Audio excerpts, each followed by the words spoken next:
اما سبز از این کویر برمیگردم.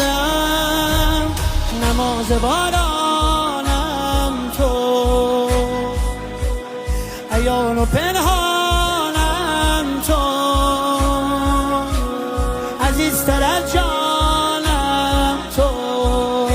ابی عبدالله خمار چشمانت من